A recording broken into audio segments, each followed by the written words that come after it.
जब हम ये पॉडकास्ट शूट कर रहे हैं तो अंतर्राष्ट्रीय मदर्स डे है। माँ का दिन एक नहीं होता साथियों, 365 दिन माँ के होते हैं। एक एक मिनट माँ का होता है और कहते हैं ना कि ईश्वर हर जगह नहीं हो सकता था, इसलिए उसने माँ बना दी।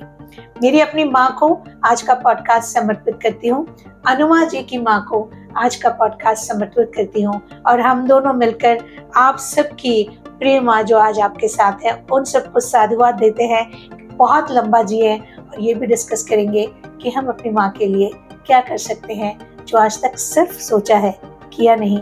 सोचिएगा मत, कर जाइएगा, क्योंकि पता नहीं कल की सुबह आप देख पाए ना देख पाए, आपकी माँ देख पाए ना देख पाए। तो अगर दोनों अभी साथ हैं, ये साथ आज जितना अच्छे से जी सकते हैं जी लीजिए। स्वागत है आपका इस पॉडकास्ट में। अनुमा जी, आपकी बारी।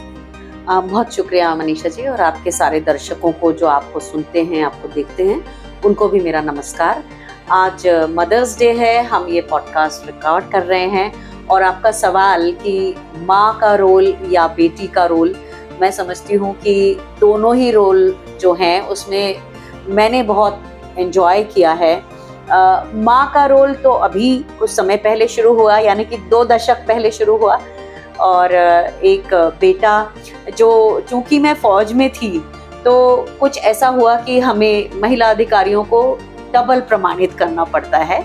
इसलिए हमको उस दौरान जब हम प्रेग्नेंट होते हैं तब भी रिलैक्सेशन करने की, एक तो हम सोचते हैं कि हम ना करें, जिससे लोग ये उंगली ना उठाएं, ओहो महिला अधिकारी है ये तो फिर 6-7 महीने के लिए रिटर्न ऑफ होगी।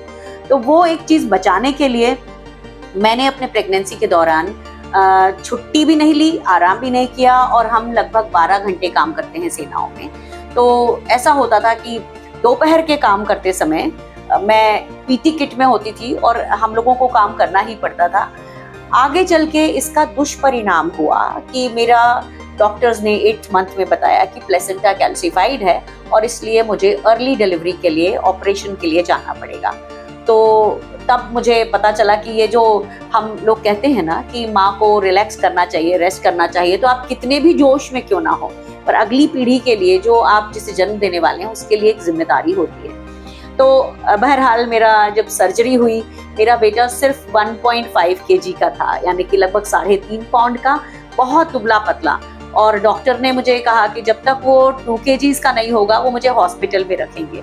तो ये एक बात थी कि उस समय डॉक्टर ने मुझे बताया कि आप हर 2 घंटे में फीड करिए, जो मैंने किया, और 15 दिन में बेटे का जो बर्थ वेट था उसका वजन बढ़ा, और उसके बाद फिर उसके खाने में बहुत ध्यान रखा। तो इस तरह से जो मदर होने की शुरुआत चैलेंजेस से हुई, लेकिन बेटा ऐसा रहा कि उसने हर तरह से, वो बड़ा अडेप्टेबल लड़का रहा। एक तो घर में दादा दादी साथ रहते थे, उसके कारण वो लोगों के प्रति बहुत संवेदनशील रहा। उन दादा को भी पकड़ के सीढ़ी उतारना, यहाँ से लेकर शुरुआती दौर में उसने कुछ मॉडलिंग की, जो दादा दादी उसको स्टूडियो तक लेकर जाते थे बॉम्बे में। तो इस तरह से, और फिर बाद में जब वो स्कूल में आया, अपने आप हमने देखा नैसर्गिक तरीके से उसको म्यूजिक का शौक था। मैं और मेरे हस्बैंड दोनों, हम औसत समझ लीजिए गाते हैं। हमारी शादी का एक मुख्य कारण ही गाना गाते गाते मिलना हुआ था। तो बेटे में वो जब नैसर्गिक गुण देखा तो मुझे ईश्वर के ऊपर बड़ी आस्था हो आई एक बार फिर हो आई कि मैं सिर्फ इतना चाहती थी कि हमारे बेटे को थोड़ा सरगम का एहसास हो, और फिर आगे चल के वो, तो जो माँ का रोल है वो भी मैंने बहुत आनंद में उठाया। और बेटी होने का रोल, जो मेरी माँ थी, मैं समझती हूँ 66 के दशक में उन्होंने यही इंदौर से BA और LLB किया था लॉ कॉलेज से। जब उनकी शादी हुई तो वो जिस घर में पहुंची, वहां उनको मेरे पिता के भाई बहन मिले। तो माँ अकेली संतान थी अपने पेरेंट्स की, और जब उनको वो भाई बहन मिले तो उस नए रोल में बहुत अच्छी घुल मिल गई। उनका, सब लोग उन्हें बहुत प्यार करते थे, क्योंकि वो खाना बहुत अच्छा बनाती थी। उन दाल बाटी तो बढ़िया बनाती थी, पूरन पोली बहुत अच्छी बनाती थी। मतलब इंदौर के लोग जैसे होते हैं वैसा उनका नेचर था, बहुत मधुर भाषी। लेकिन आगे चल के चूंकि उनको ब्लड प्रेशर की प्रॉब्लम हुई, और उसके बाद हम अभी तो मध्य प्रदेश में नहीं है, बिलासपुर में हमने अपना ज़्यादा समय बिताया, जो कि जहाँ मैंने अपनी स्कूली एजुकेशन की। उसके बाद हम शहडोल की तरफ आए। तो वहाँ एक बार उनका ब्लड प्रेशर काफ़ी हाई था। उनको एक इंजेक्शन दिया था डॉक्टर ने कि ये ब्लड प्रेशर नीचे आना चाहिए, और उसी रात को वॉशरूम जाते समय उनको वो गिरी कहीं पर, शायद उनको जो एक तरह की तंद्रा होती है उसके कारण, और उनका सिर टकराया एक हमारी सनमाइका की ऑफिस टेबल से। उनको सिर में गहरी चोट आई, उनको 24 टांके लगे। उसके बाद माँ 1 महीने के बाद जब वो उनकी चोट भरी, तब तक हमने देखा कि उस बहुत हाई बीपी के कारण, जिसमें ब्रेन हेमरेज हो सकता था जैसा डॉक्टर ने बताया, लेकिन वो नहीं हुआ और सिर में गहरी चोट आई, तो उनको थोड़ा सा साइकोलॉजिकल एक प्रॉब्लम शुरू हुई जिसका नाम न्यूमिक डिप्रेसिव साइकोसिस है। शुरुआती दौर में वो आपको समझ में नहीं आती, लेकिन माँ को ऐसे होता था कि जिस समय ये बीमारी का दौर होता था तो वो करीब 5 से 6 महीने काफी डिप्रेस्ड रहती थी। नहाने वगैरह जाने में उनका मन नहीं करता था और अपने आप को साफ रखने का मन नहीं करता था। जाती थी आदतन, जो हमारे इतने सालों की आदत होती है उससे वो सब करती थी, लेकिन हर चीज में एक तरह की उदासीनता होती थी। और फिर बीच में वो 2-3 महीने का बड़ा अच्छा समय होता था, और उसके बाद के जो 3-4 महीने थे काफी एग्रेसिव उनका बिहेवियर होता था, जिसमें बाहर वाले को नहीं समझ में आएगा, लेकिन घर के लोग जानते थे कि वो ऐसी नहीं थी। तो इसके 2-3 साइकिल जब हुए और उनका इलाज चलने लगा, उसके बाद मेरे पिता ने भोपाल ट्रांसफर लिया। भोपाल चूंकि बहुत लोग वहाँ हैं, सारे सरकारी कर्मचारी वहाँ होते हैं, तो वहाँ आप अपने घर पर उतना ध्यान नहीं दे पाते। तो पिता का ज्यादा ध्यान थोड़ा ऑफिस की तरफ गया। तो नई जगह थी, हम माँ का ध्यान रखते थे, लेकिन इसी दौरान हमारे साथ कुछ एक घटनाएं होती चली गई।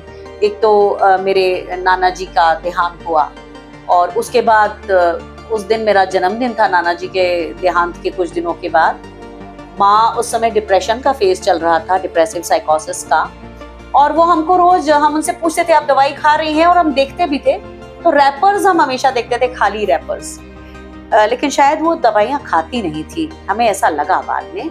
तो क्योंकि नाना जी का सारा कुछ हॉस्पिटल मैं और मेरे बाबा ही देख रहे थे, फादर, तो इसलिए बहुत ज्यादा ध्यान माँ पर उस तरफ नहीं दे पाए थे। और नाना जी की मृत्यु के बाद हमारा ध्यान पूरी तरह माँ के ही ऊपर था। माँ ने कहा कि तुम्हारा बर्थडे बहुत दिनों से नहीं मनाया है, 3-1 साल हो गए हैं, जाओ अपने 2-3 दोस्तों को बुलाओ। और मैं जब बाजार गई और दोस्तों को बुला के कुछ मिठाई लेकर आई जैसा माँ ने कहा था, तो माँ घर पे नहीं थी। और फिर मैं, पिता जो कि ऑफिस में थे, दोनों छोटी बहनें स्कूल में थी, तो मैंने पिता को जाके बताया। हमने पुलिस में FIR लिखवाई, क्योंकि माँ इस तरह से कहीं जाती नहीं थी, बहुत जिम्मेदार महिला थी। उसके बाद का 1 साल हमारा पिता ने 2500 राज्यों के नक्शे घर पे लाकर रखे। हमारा एक काम होता था, करीब 50-60 हजार पैम्पलेट्स छपवाए माँ के हुलिया की जानकारी देते हुए। और उसका हमारा ये काम होता था कि हम लोग जब अपने कॉलेज से या स्कूल से आते थे, तो हर व्यक्ति एक राज्य का नक्शा देखकर हर शहर में GRP पर और वहाँ के सिटी कोतवाली में और सिटी हॉस्पिटल में हम एक लिखकर उनका एक बना के भेजते थे। हमारा पोस्टल खर्चा उस समय मेरे पिता की तनख्वाह से ज्यादा था, सारी सेविंग उसमें जा रही थी। साल भर तक ये सारी मेहनतें हमने की, पता नहीं किन किन शहरों में ढूंढा, लेकिन उसके कुछ दिनों के बाद पिता का असामयिक देहांत हो गया। उनका एक हॉस्पिटल में डॉक्टर ने कुछ गलत मेडिसिन दे दी, पर हम इस स्थिति में नहीं थे कि उस पिता की गलत मौत को भी हम चैलेंज कर पाते, क्योंकि पिता के जाने के बाद हमारे पास आय का कोई स्रोत नहीं था। तो माँ के रूप में जो मुझे मिली थी वो बहुत ही, मैं समझती हूँ, अपने समय से 50 साल आगे की एक महिला, और जिन्हें मैं बहुत प्यार करती थी, जो हिंदी इतनी अच्छी लिखती थी कि आज भी मैं फख्र से कहती हूँ कि हिंदी में मात्रा की एक भी गलती आज तक नहीं की है मैंने पिछले 5 दशकों में। तो मेरी माँ को मैं बहुत प्यार से याद करती हूँ। नहीं जानती वो आज हैं कि नहीं है, लेकिन ये जरूर कहना चाहती हूँ कि अगर ईश्वर ने मुझे कभी एक मुराद पूरी करने को कहा, तो मैं ये जानना चाहूंगी कि मेरे माँ के साथ आखिर हुआ क्या। तो ये एक चीज है। तो मदर्स डे के दिन उन्हें इसलिए और भी याद कर रही हूँ कि आज मैं जो हूँ, जब मैं 3 साल की थी, मेरी माँ ने मेरे लिए एक मिलिट्री की यूनिफॉर्म खरीदी थी, और उसमें मेरा एक फोटो है। तो जैसा कि लोग कहते हैं, आपने कहा ईश्वर हर जगह नहीं होता, इसलिए वो माँ बनाता है। तो मैं समझती हूँ कि माँ जो होती है वो बहुत आगे का भविष्य देखती है। मेरी माँ ने 3 साल में मुझे जो मिलिट्री की वर्दी पहनाई थी, तब तो महिला अधिकारी आती भी नहीं थी। और कई सालों के बाद मैंने जब इंडियन एयरफोर्स की वर्दी पहनी और जिस दिन पहनी तब मेरी माँ मेरी आंखों के सामने नहीं थी। तो ऐसी विडंबनाओं से जीवन काफी भरा हुआ है।